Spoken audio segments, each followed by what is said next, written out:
Madison Jacobs, welcome to Keys to Success.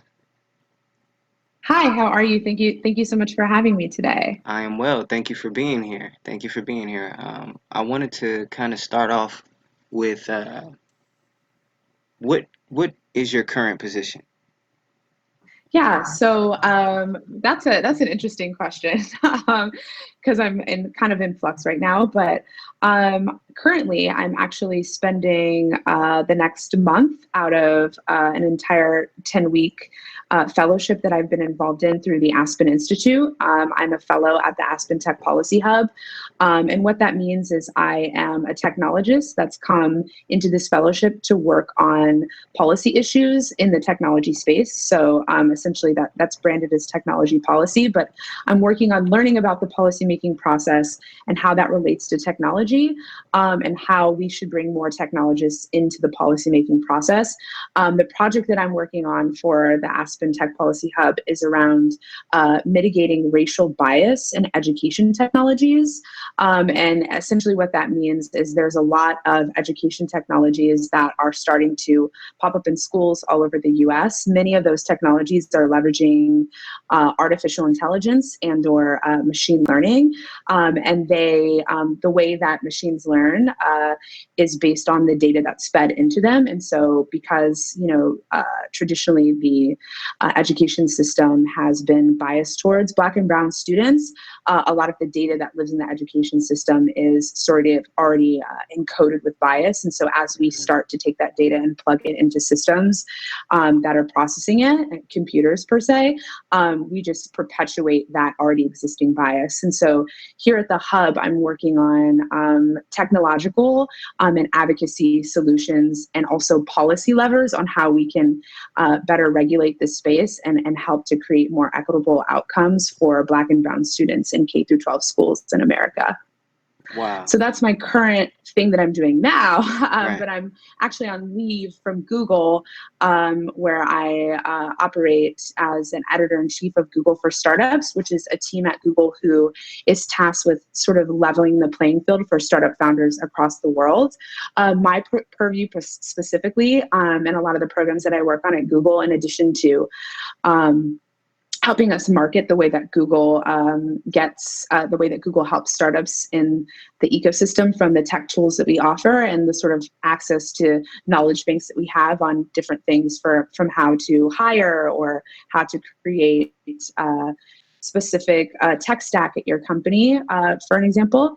I work a lot on programs that are designed to help Black founders succeed. So mentorship programs, access to capital programs, a lot of different things in that segment because I'm passionate about economic development, particularly that of entrepreneurship in the Black community. Awesome. Awesome. Wow. That's a lot. It is. Um, It is a lot.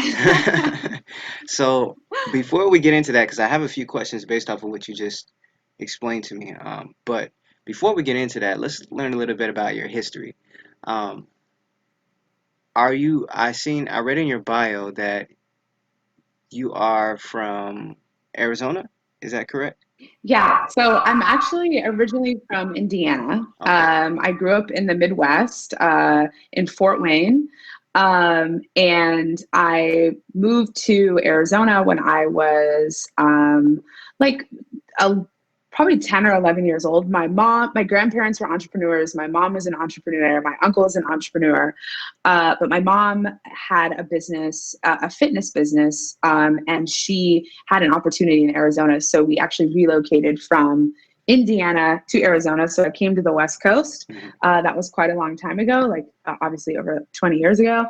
And I went to high school and college. I went to Arizona State, and got a degree in journalism from the Walter Cronkite School there at ASU, Nice. and stayed in Arizona for a couple of years as I started my career in technology marketing. And then I moved to San Francisco, which is where I live now, about 6.5 years ago. Okay. So what inspired you to get into this business that you're in now? Yeah, definitely. Oh man, that's a tough question. I'm like, what did I feel like this is one of those questions you get asked and you're kind of like, wow, that's like synthesizing a large part of my life. But this is how I tell the story because I am a storyteller. That's what I love to do. My first passion is writing. Like my first Right. passion is literally taking things that are complex and putting explanation and words around them to create a story from that. And that's what Awesome. I love to do fundamentally. And that's what I seek to do in every venture that I take on. And that's kind of like my innate sort of God-given Madison skill. But when I was in college, I had a professor, her name is Leslie Wayne. She's actually a New York Times reporter I think she just celebrated her 39th year at the New York Times. And she really just sort of awoken this interesting interest in me when I was in journalism school about technology. And I remember doing a lot of things when I was in college, like that were focused on writing because I was practicing, practicing on learning how to become a journalist and do that as a job. But I always loved and was super interested in technology since I was a kid, and was always like the nerdy kid that was like playing computer games and getting in trouble because once upon a time when you was on the internet, you couldn't also use the phone. Right. And so like my mom was like, you're going to have to get off the computer games so I can use the phone. And so I was that kid. Right. Wow. And so when I was in journalism school, she was like, really piqued encouraged me to continue to follow that interest.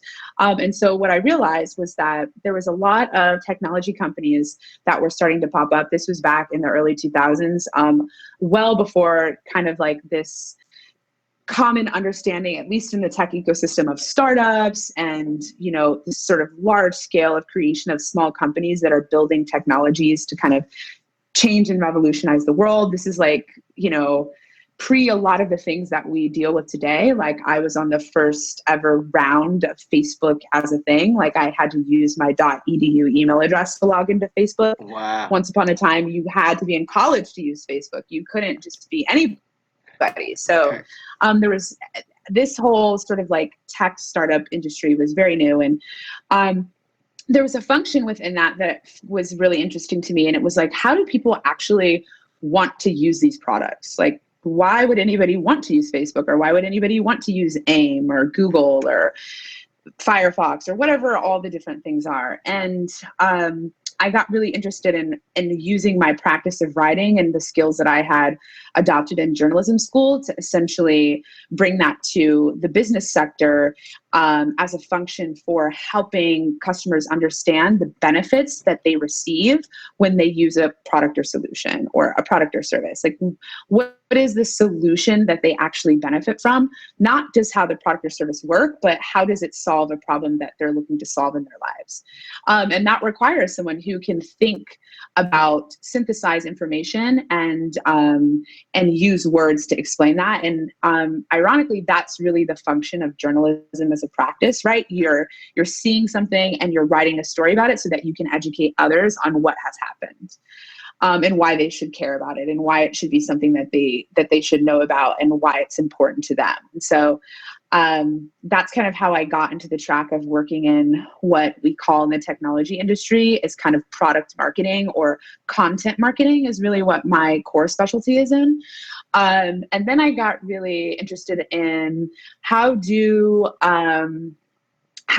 automate this whole process of like acquiring customers using a narrative that you've developed for a brand. And so then I got into building sort of automation frameworks and the practice of demand generation for business, which is really how do you acquire customers and how do you get those customers to continue to buy your product or service over time. Most of my career I've spent working in content marketing for like SaaS companies or subscription-based service companies. So a lot of that requires understanding how the relationship with the customer evolves over time, and how you can use points in the marketing funnel or sales funnel to continue to foster that conversation and make it stronger, so you can get them to become your customer, but then also sustain it over time as you want them to keep coming back and utilizing your product or service. So that's kind of how I got to where I'm in now, and what's inspired me to continue to do the work that I do in sales and marketing for technology companies. Wow. So when you're creating, I would say, a marketing plan for a company, if that's for lack of better terms, what do you find is the key point that attracts people to? Is there like a reoccurring theme that attracts people to people's products, like in people's mind? What would you say? Totally, yeah. So I think that there's a really interesting, I mean, that answer is different for every product or service, but when I think about it fundamentally, for me, I think about the story of a company sort of in two. Let's just use a startup, for example. Like, Right. let's use a smaller company. I think of the story of the company in sort of two facets. One is the personal story of the founders and or founders, and how that is involved in the larger sort of arc of the telling the story. And then one is the business story. The business story is, why does this thing, why does this solution, why does this product or service that you're creating solve a problem for the person that you want to use it, right? And being very, very clear on what that is and very creative around how you tell that story is what I think gives companies, especially that are playing in a highly competitive space, advantage. I think the personal story is very important, though, because it becomes the catalyst or the sort of underpinning to the business story. So that's kind of how I think about companies that I feel like, as they sit down and think about, okay, how do I create a marketing plan? First and foremost, your user is this cornerstone of anything that you're thinking about saying in the world externally about your company. Knowing and understanding your user intimately is the first step in the entire process. And then once you do that and you understand what needs that they're looking to meet, you're thinking, how can I talk about my product or service as a solution to meeting those needs? That's my business story. And then how can I use my personal story to underpin that and let my customers know why I'm the one to build this product or solution for them? Wow. So do you find it difficult to do that for different products, or is it, I mean, can you explain the difficulty of it? Totally. Yeah. Yeah. So for sure, it's definitely difficult. It's kind of like, so if, for example, if you have a consumer product that you can touch and see and feel, like, iPhone or AirPods or whatever, Hmm. it's much easier to think about the process in which it affects like a single human being, right? This is like the B2c marketing model, right? Which is significantly different than the B2B marketing model, or even like the B2B2C marketing model, which I'll talk a little bit about those two different things. But in a B2C model, you're dealing with something that like is impacting a person on an individual level. So I think it's there's a gift and a curse there. It's quite difficult to create marketing plans in that space because it's like you're trying to talk individually, but in an aggregate to all of these different kinds of people, right? Because all different kinds of people use iPhones, Hmm. but fundamentally an iPhone is the same. Right. Right. So how do you make something that is the same speak differently to so many different types of people? So that's a really hard process to do. But I think it's actually, I enjoy that the most because I think that's where you can get so much more personal and conversational in the way that you use marketing to tell your business story and tell your personal story to help support your business story. I do think when you're thinking about B2B, I think it's significantly harder to create marketing for like a product that you're selling to businesses in a way, because although you want to always find a way to, many times in B2B sales and marketing, you're still targeting a persona within a company or a user within a company. Hmm. So you're using sort of B2C marketing methods in those conversations. You still can't like pick up Facebook and hold it, Right. or Facebook's a consumer tool, but you can't pick up like Salesforce and like, as a Salesforce is like a business use tool for large companies. You can't pick that up and Right. like, look at it and hold it in your hands. Mm-hmm. So it's a completely different way of thinking on how you're actually talking about how that product is going to make change within not just a person's life, but an entire industry. I had the privilege of working on content marketing initiatives for a couple of years with a company called Apigee, which I still loved, like near and dear to my heart to this day. Apigee was acquired by Google Cloud in 2016, but I worked for the company before we were acquired by Google, and I loved working there so much because a lot of the way that we talked about why the solution that we were offering, we worked in the application programming interface business. I know that's like a very technical term, but to boil it down, basically we worked in the business of helping people manage their APIs, and APIs are things that really just connect two services together. So an API is how you pull information from one database and send it to another. And that's not anything that someone could see or feel. And, managing those is important for security reasons, for scale reasons, for so many other things, but we're not selling the features of what the tool does. We want to sell the vision of the future.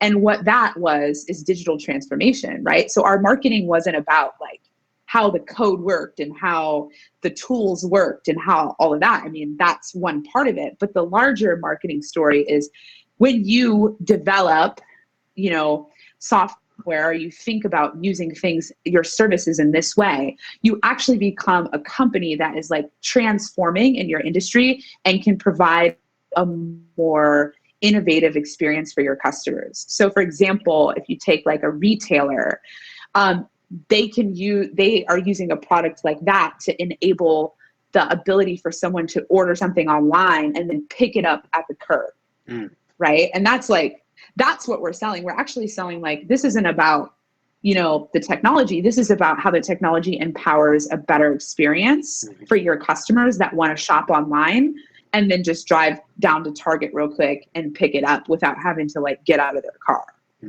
So there's like, a really interesting way that you can think about how you're really thinking about it as the solution model and thinking about it as that. So in both ways, you're still thinking about how to sell on the solution, but versus the product or service, but it's just a different audience. And so there's different pros and cons in both of those spaces. And then the B2B2C example I gave,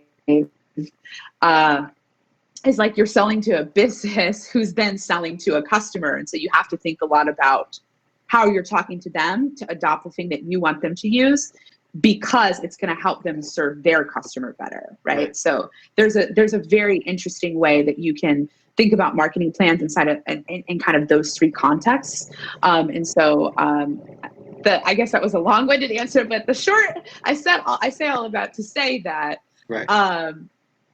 it's kind of, there's pros and cons in each area, but understanding what business you're playing in and really understanding your user is the main way that you get to where you need to get to in those terms. Wow. Okay. What, if any, outlooks do you have on the trends in your business field? Are there any trends that you see lately? Wow. That's a big question in technology. Yeah. That's like, basically, there's a new trend as we're talking right now. Right. But I guess I'll speak to what is very interesting to me personally, and what I'm excited to see develop over time. So I'm really interested in seeing how the industry of augmented reality and virtual reality is going to find its way into the mainstream. I think that for pretty much the beginning of time, those types of technologies, call it like the Google Glass or augmented reality that's happening with like Pokemon Go or Snapchat or all these things are just kind of the first versions of this that an everyday person is seeing. But I think there's so many interesting ways that these things can be used in the world. And I also am interested to see what happens ethically with this kind of stuff. Like who, if you're thinking about like virtual reality or like kind of like a world that has lived mostly in gaming, Mm, right? mm, Like there's people that put on headsets and then they play a game and they're in this like world and it's cool and then they get out of it. But what happens when you're using that in like a business setting right. and then somebody like feels like it's too real and something bad actually happens to someone in real life? Mm, Whose responsibility is to like regulate what happened within that space, right? wow. Like, so I just think there's like kind of interesting thinking about what are the ways that that's going to kind of come to be. And I think companies like Google, companies like Microsoft working on amazing things like Daydream, the team at Google that's working on a ton of augmented reality and virtual reality. They're doing really interesting work in Google Maps, like where, you're able to pull up Google Maps and then you're able to see like an arrow that is sort of augmented on the sidewalk, right? And it's Wow. directing you in a certain direction. Or there's going to be more use cases that I think that are going to come out. And so I'm really interested to watch that kind of birth itself over time in the tech industry. But the gift and the curse, I think, of technology is the rapid pace in which it moves. I Mm, think the ideology is to just build and deploy and just fix stuff as you see it's broken. right. And the reason why I care about that is for several reasons, but on a personal level, that's why in so many ways I think that we do get equity wrong and that we do get inclusion wrong, because you have a certain set or type of people that are developing a technology.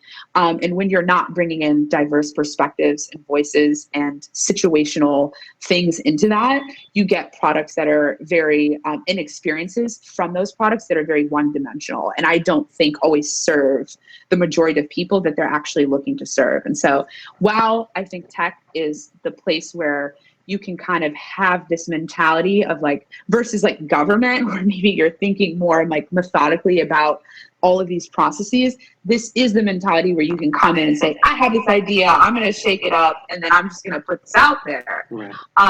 There's implications to that as well. So I think over time, also just in tech as a whole, emerging technologies is my first answer, but my second is just seeing how the industry evolves and how we work together to get better at equity and how we work to get better at inclusion. And if that movement will continue to gain momentum. It's got a little traction, right? Like Mm-hmm. we're like in the place where we're like, okay, maybe we should like make sure that we have Black people and brown people testing this camera so that it works for them. Right. We're there, right? But there's a whole different, I think, adoption of a mindset that needs to be had in tech. And so I'm fighting that good fight and hoping that we make more progress on that. When you talk about equity and inclusion, you just touched on that. What are some of the biggest challenges for minorities in the business that you've seen? And not only minorities, the second prong to that question would be, as a minority woman in the field that you're in, what are some of the roadblocks or challenges that you've seen, if any? Mm, mm. Okay, right. So I will give actually my first response to this question, which is I'm actually in my personal vocabulary as a Black woman trying to stop using the word minority because I think it already has a negative connotation. And I would like us as a community to start identifying ourselves differently. Problem number one, or opportunity number one, I should Right, say. right. I think that, so I'll speak about this from two sides in the world of technology. I'll speak about it from the side of culture, and I'll speak about it from the side of how culture informs product, right? So those are two separate things. Culture, meaning the culture of technology companies, how those companies, the people that work within those companies, the ideologies of the people that work within those companies, and then also how that informs the way that the products that those companies create, build, and deploy, right? So, and this is agnostic of like a Google or whatever, like call it any big tech company. Like I think a way to refer to it is like FANG, which is like Facebook, Amazon, Netflix, Google, right? This is like Wow. the big Okay. techs, right? Right. And I think that the hardest thing about culture at a company that's so large, like a Google, it's, hundreds, like over, I don't know, it's probably at this point 120,000 employees. Maybe I'm totally quoting that wrong. I'm sorry, Google, if I'm getting that wrong, but there's over 100,000 employees at Google. Right. And still a very small percentage of those people are Black and brown people. And we do this event at Google that is very magical. It's called the State of Black Women. It happens once a year.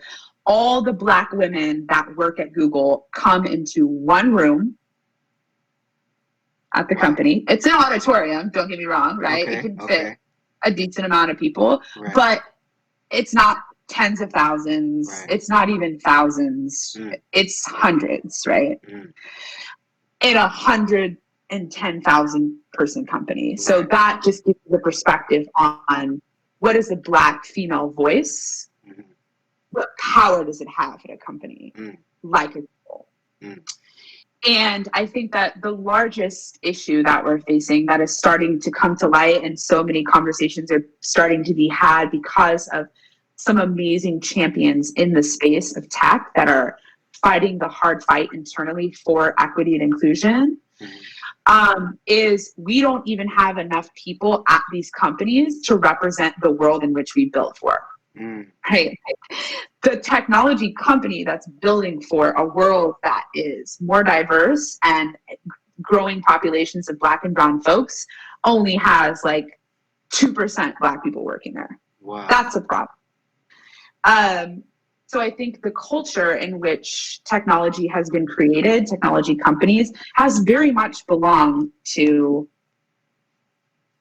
like the white population and sort of the middle-aged white male population. Like that is how the industry was sort of birthed. That's how its ideologies have kind of been created. Not to say that that doesn't mean that so much, good has come of that, but we're really challenged on how do we think about building culture that includes everyone. And so I think that's a big challenge that we have because it's not something that gets solved in a day.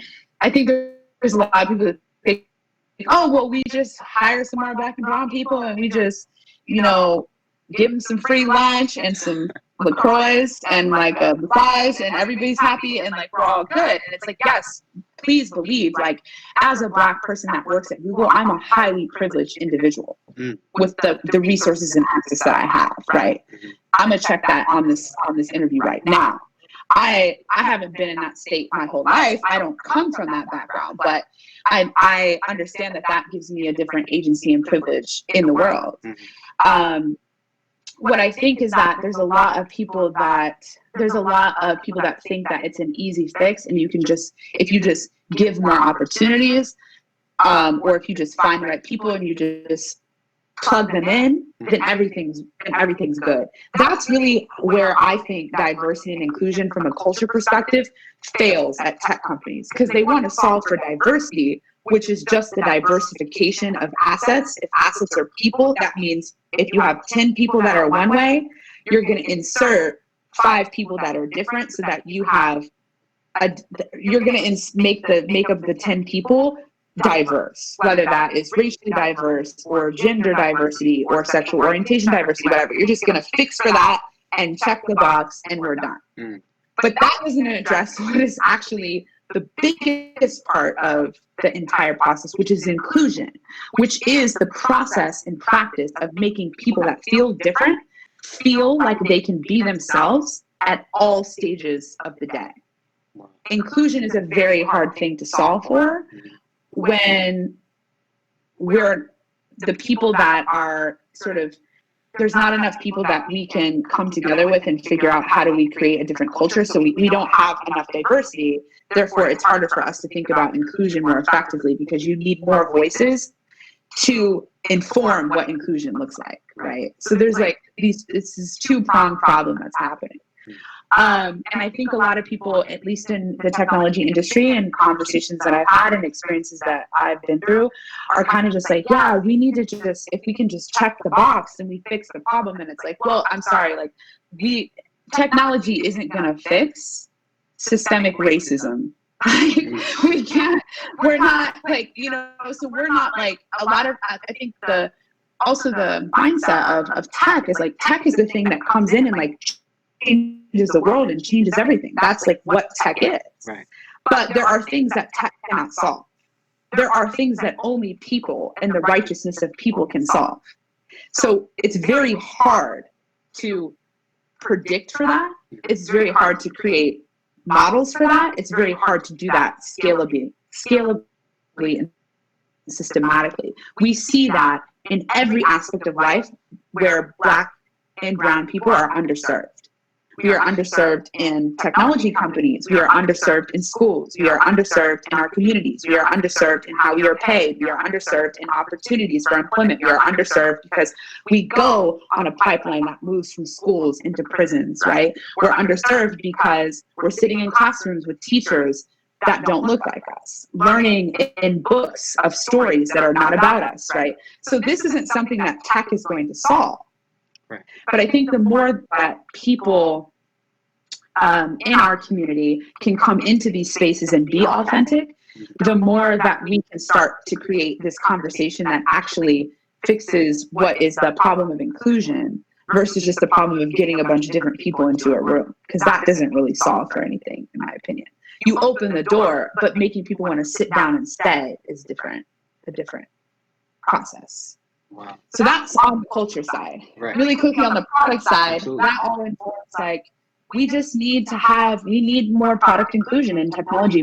We need more functions for products, especially consumer products like the phone or like these headphones, all these things to be deployed and tested and get feedback from all different kinds of people, so that we can just build products that are better for everybody. And that's, I think, some companies do that better than others. I think nobody gets it perfect. Nobody's ever going to be perfect. But I think the more that we just are insistent about making sure that that's a practice that we want to mandate and not just choose to do, the better that we get in creating products that actually serve all people. Wow. That was Was that a good answer? Yeah, that was that was pretty deep. Yeah. You were preaching there for a minute. I was. I know. Sometimes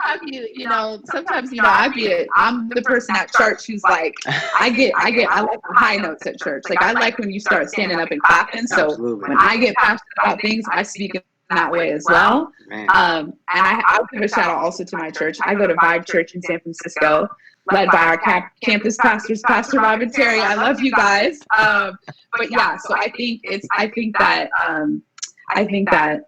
and passion, right?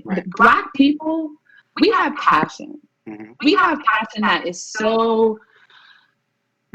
so reminiscent of who we are as individuals, as a community, as a movement, as a culture, as all the things that so many other people want to get a taste of and emulate. That the more that we can bring our culture and its authenticity to the spaces which it hasn't belonged before, and to create agency for ourselves, the better that we do for those in the world that do not have the access and agency that we do in terms of Black folks working in tech. I feel it is my personal duty as Madison, not as Google employee, to do this work, because when I do this work, another young Black girl can look at me and say, I can do that, and I can be that, and I can be a writer that wants to go and work in tech, and I can become a founder, I can start a business, and I can do so many things. And creating that path and being ready to, how I see it is also being ready to not knowing that it's going to happen, or not knowing theoretically that you're going to have to do this, but being ready to have that ladder and that reach back, or that reach down. Right. I think is a core to how I think about how I move and how I move in spaces, and what I want to do next, and how I empower those that are going to come after me, and how I lean on those that have come before me. Wow. So do you have anything outside of Google that you're working on right now to kind of encapsulate everything that you just said? Dang! Oh my gosh, yeah, too many projects. But I think, yeah. So what I'm working on at Aspen, very passionate about. Right now, you can follow our journey that we're developing at Aspen. I actually have a partner for my project, who's amazing. Her name is Nidhi. She worked on education technology products at Apple for several years, and is just one of the best human beings I know and a champion for equity. And so we have a website, edtechequity.org. We also have a Twitter account, which is edtech at EdTech Equity. You can follow our journey there. Over the next month, we're going to be producing several sort of policy outputs and recommendations for how schools and ed tech companies can think more holistically about the technology that they're using and measuring on its sort of score of equity. We're focusing on that from a racial bias perspective, meaning can you actually start to vet the technologies that you're using in your school and mitigate for the racial bias that they could be perpetuating? And on the company side, can you design and develop products with inclusion in mind and thinking more readily about how to mitigate and combat what racial bias can come into the ideation all the way through the implementation of an education technology product. So doing that is a very deep passion for me, and I think equity is my life's work. I'm currently working on projects that are equity in education, equity in fair housing loans for women,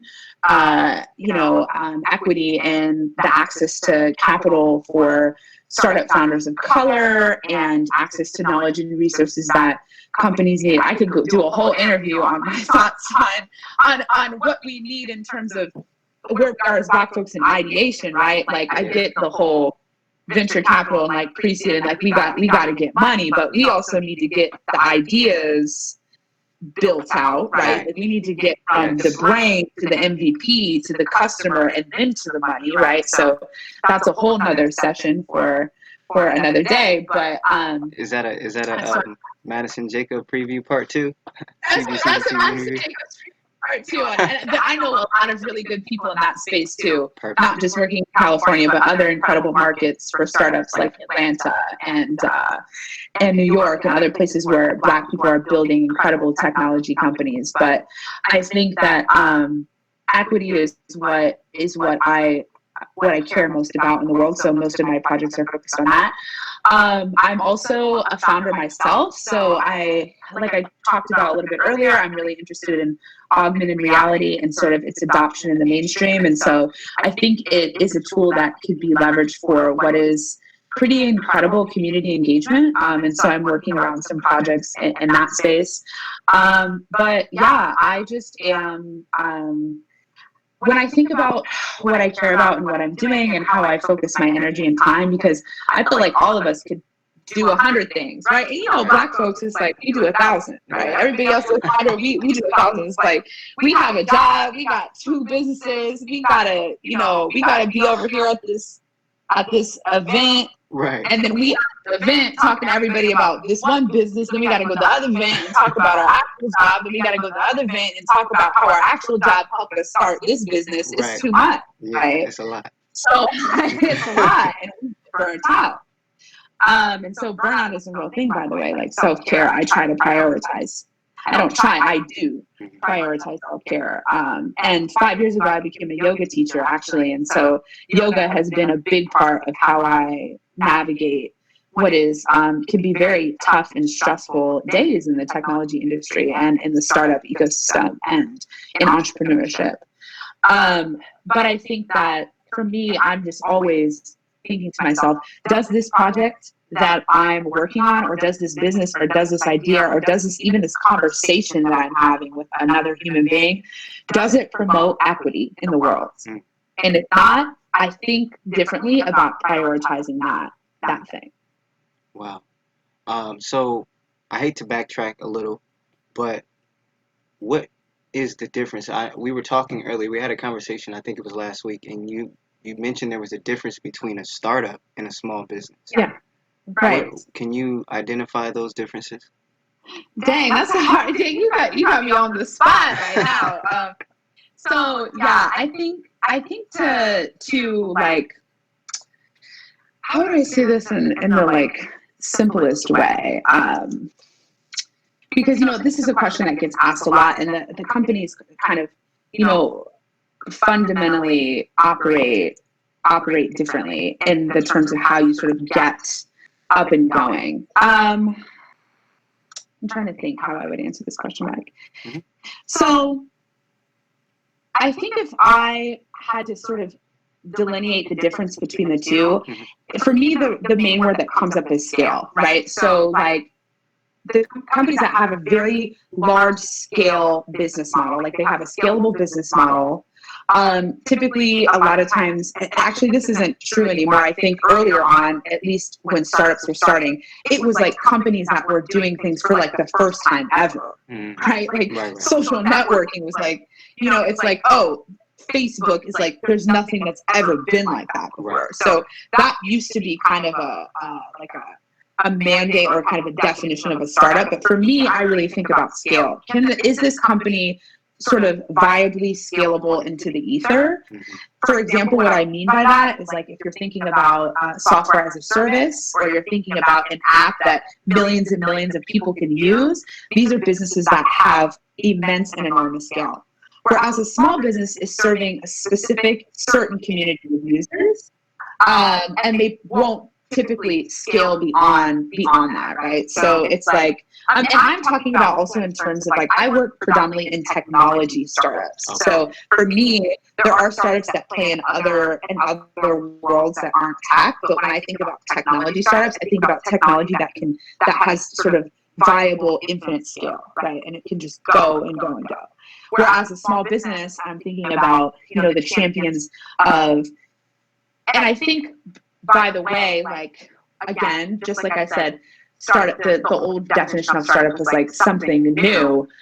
The old definition of small business was like brick and mortar. Like that's like not the case anymore. Like where some startups that are e-commerce have a significant scale. Some brick and mortar businesses have e-commerce elements to them, and they're a small business serving just residents in Sacramento, right?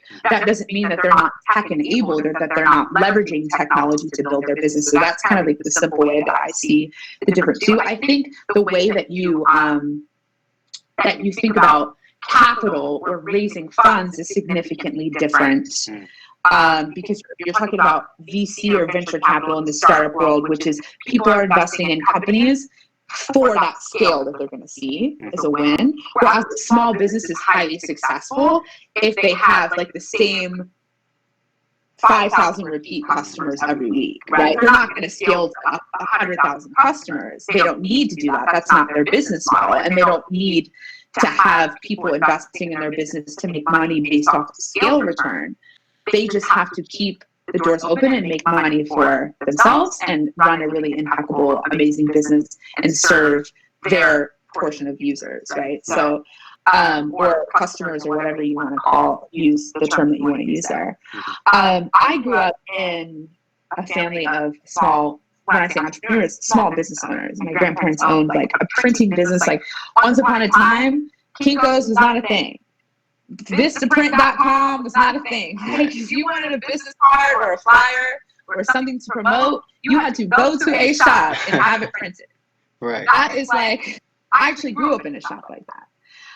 My mom again was a personal trainer. My mom was a small business owner. She can't scale her personal training. Well, she could. Well, now she could scale her personal training through internet, right? Through an educational tool online, and boom, there you go. That's a whole different situation, right? So the lines have been so blurred because of technology, right? But my mom was a small business owner and a fitness business that she had. And my uncle had owned a jewelry business for a while, and then he owned a financial services business. And so I think that like it's always been sort of in my blood to love and to understand entrepreneurship in its many forms. And at the end of the day, call it startup, call it small business, call it whatever it is.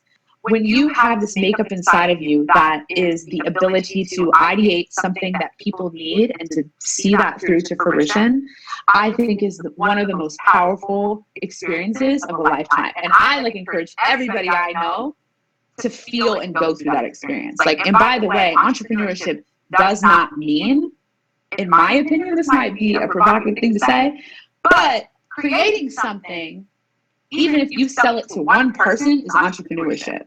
I just start telling people, like, you want to be an entrepreneur tomorrow, create something that you feel like somebody needs, even if that is just you and your friends, and give it to them and get their feedback and test it. See what they say, then iterate on your idea. You are an entrepreneur. So I think that, like, you know, getting people to understand that, like, at least in the Black community, the power and agency that can be created from two very specific things: acquisition of wealth through real estate and acquiring of land, which they have made that really hard for us, right? The second option, the second thing that comes to my head is starting a business, because this is the opportunity that you actually have to own and operate in your own mind and vision. And there's not many times in your life where you get the opportunity to do that. And so that's why I think I feel so passionate about not just continuing to do entrepreneurial things in my life personally, but also to empower others to be able to take that journey and get the things that they need to see that path through. Okay.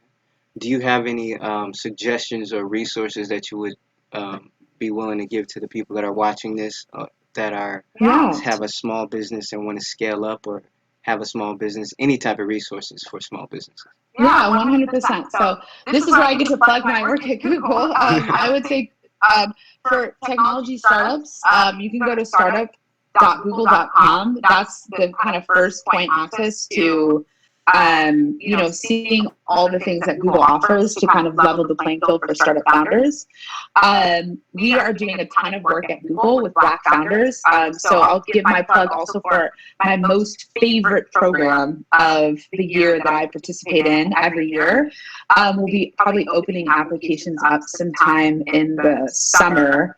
It's called Black Founders Exchange, and it's a program that we do once a year in Durham, North Carolina, where Black startup founders, tech founders from all over United States, Caribbean, other places apply to be chosen as one of the 10 companies that we bring to do deep mentorship over the course of a week with experts from Google. So technology experts, marketing experts, go-to-market strategists, branding strategists, moral support from Black people, because building a business is hard. Like, everything that you can imagine to facilitate an environment where we can help Black founders succeed. I think I said exceed instead of succeed, but both of those terms. We do that, and it's an amazing program, and I'm so privileged to be a part of it. So Black Founders Exchange, it's actually run in partnership with our super amazing co-working space in Durham, which is called American Underground. And so we do that, and startups from all over apply. We can bring startups from California. We can bring startups from Sacramento to, you know, participate in this program. So that's one thing that I love very much. I will also throw out my personal email address. Like, really, that's crazy. But if anybody wants to email me, they can email me at Madisonrjacobs. That's my personal email address. Ray is my middle name, so that R is my middle initial.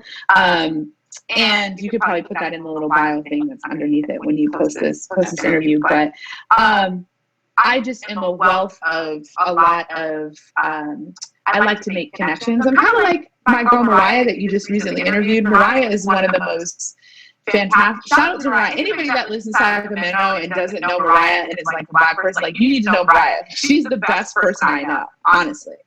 But she is such an amazing connector, and I think I have that same passion as well. And so sometimes people's contacts or I have a running Rolodex of startup founders of color in my head. And so sometimes people email me and say, oh, Madison, do you know anybody that works in, I don't know, that is doing stuff with blockchain? And I'm like, oh, actually, yep, let me pull out my Rolodex. I know this founder, this founder, this founder. And so I'm really good at that kind of stuff. And also I'm really good at digging out and finding like free tools and resources, especially for marketing. So, how can you use stuff that's free? How can you use Google Docs? How can you use Google Forms? How can you do hacks in Gmail to kind of scale a little bit before you have to buy a tool like a Constant Contact or a MailChimp or something like that. So I don't know that off the top of my head, but anybody is free to email me with questions that they have, and I would be happy to point them towards resources that I know of. Wow. That's outstanding. I might be shooting you a couple of emails. Yes, shoot me some emails. Okay. I might regret that. I'm gonna have to build like a chat bot or something. Just specifically to respond to the emails I'm now getting from the chamber. Right. Like, okay, let me go. I'm gonna chat bot that, and then, so I can answer everybody else's email. Okay. Is there anything else that you would like everyone to know? Any motivation or inspiration you have? Yeah, just pursue what you love. I think that's what I've actually I've been at Google for about 4 years, and taking this time that I've taken to take a leap into a world that's so foreign to me, and policy and politics is something that is not something that I studied or something that I intimately understand, but sort of taking this leap and realizing that there's a huge world out there, and there's so many things there's so many decisions that are made in the policy process that affect us as individuals, and how we have to get more involved in that has really just helped. Taking the sort of break, it's not really a break because I'm working full-time right now in my fellowship, but it's kind of like a mental break that reminds myself that you can get out of your comfort zone in pursuit of things that really matter to you and things that you love. And so I encourage people to continue to question themselves on, why am I in my box today? And how can I step out of it, if even just for the day? And what will that shake up or awaken inside of me? Well, Madison, we definitely appreciate you coming on Keys to Success today. It gave us a plethora of information to work with and resources, so we're forever grateful. Thank you so much. It was so great talking with you today. All right.